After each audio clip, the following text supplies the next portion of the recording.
জাতীয়তাবাদী দল বিএনপি আয়োজিত আজকের এই ইফতার মাহফিল অনুষ্ঠানের সম্মানিত সভাপতি জনাব ডক্টর খন্দকার মোশাররফ হোসেন, মঞ্চে উপস্থিত স্থায়ী কমিটির সম্মানিত সদস্যবৃন্দ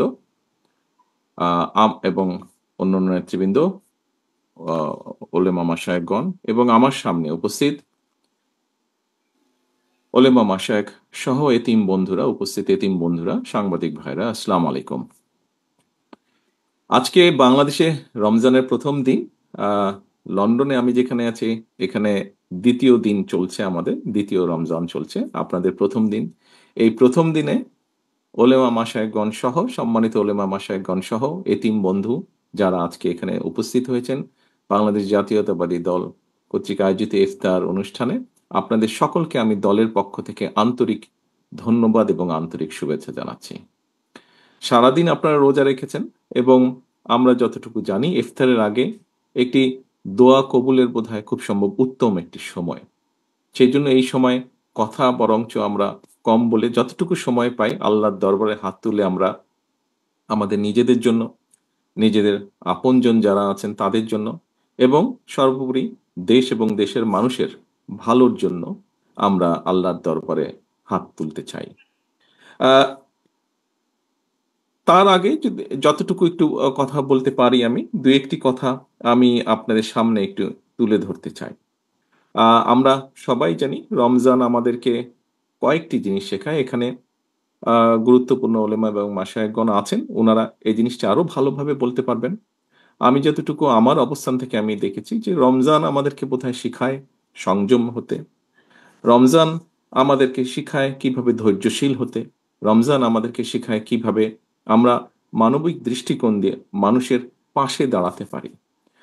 শুধু বোধহয় মানুষই নয়, আল্লাহর সৃষ্টি, প্রতিটি সৃষ্টির পাশে যাতে আমরা, যেহেতু আল্লাহ আমাদেরকে মানুষ সৃষ্টির সেরা জীব হিসাবে সৃষ্টি করেছেন, আমাদের দায়িত্ব নিশ্চয়ই প্রকৃতির যা কিছু আছে, যা যা আল্লাহর সৃষ্টি, সবই আল্লাহর সৃষ্টি, আমাদের আশেপাশে যা আমরা দেখি, যা আমরা যতটুকু জানি, সেই সৃষ্টিকে যতটুকু সম্ভব সৃষ্টির পাশে দাঁড়ানো, সেটিকে রক্ষা করা বা সেটিকে সহযোগিতা করা, সেটিকে যত্ন নেওয়া। সোজা কথা, রক্ষা আল্লাহ করবেন আল্লাহ সৃষ্টিকে, সেটিকে যত্ন নেওয়া, এটি আমাদের রমজান আমাদেরকে শেখায়।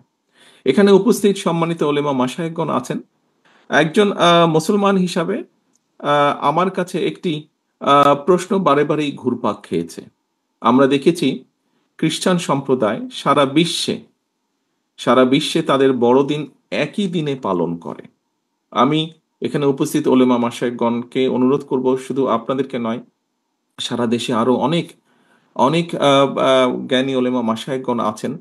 আমরা চিন্তা করে দেখতে পারি কিনা, আমরা আলোচনা করে দেখতে পারি কিনা যে বাংলাদেশের মানুষ সারা বিশ্বের মানুষের সাথে একই দিনে আমরা একসাথে রোজা এবং ঈদ পালন করতে পারি কিনা, বিজ্ঞানের যুগে এটি করা সম্ভব কিনা, কোনো উপায় আছে কিনা, এই বিষয়টি আপনাদেরকে আমি চিন্তা করার জন্য অনুরোধ করব।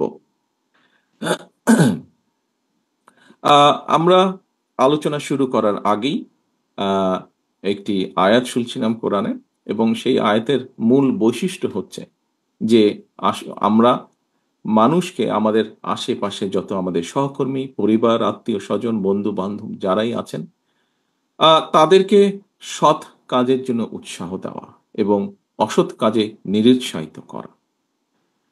প্রিয় উপস্থিতিবৃন্দ, আমার মনে হয় এটি আমরা যদি করতে সক্ষম হই, যতটুকুই, যার যতটুকু অবস্থান থেকে যতটুকু আমরা করতে সক্ষম হই না কেন, তাহলে আমরা আমাদের যে প্রত্যাশিত সমাজ, আমাদের যে প্রত্যাশিত দেশ, এরকম একটি সমাজ এবং দেশ ধীরে ধীরে পর্যায়ক্রমিকভাবে গড়ে তুলতে সক্ষম হব।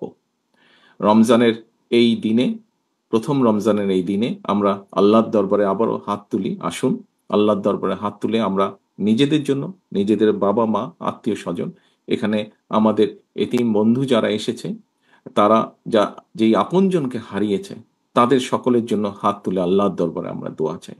আল্লাহর দরবারে আমরা দোয়া চাই আমাদের এই যে প্রিয় মাতৃভূমি, যেটি আমাদের প্রথম এবং যেটি আমাদের শেষ ঠিকানা, সেই মাতৃভূমিকে যেন আল্লাহ একটি রহমত দেন, যে রহমতের কারণে আমরা প্রতিটা মানুষ, এই দেশের প্রতিটা মানুষ যাতে শান্তিতে আমরা থাকতে পারি, সেই রহমত যাতে আল্লাহ দেন, সেই এটা তার জন্য আমরা আল্লাহর দরবারে হাত তুলে দোয়া চাই। এই বলেই আমি আমার বক্তব্য শেষ করছি। আল্লাহ হাফেজ। বাংলাদেশ জিন্দাবাদ, বাংলাদেশ জাতীয়তাবাদীদের জিন্দাবাদ। আসসালামু আলাইকুম। ধন্যবাদ।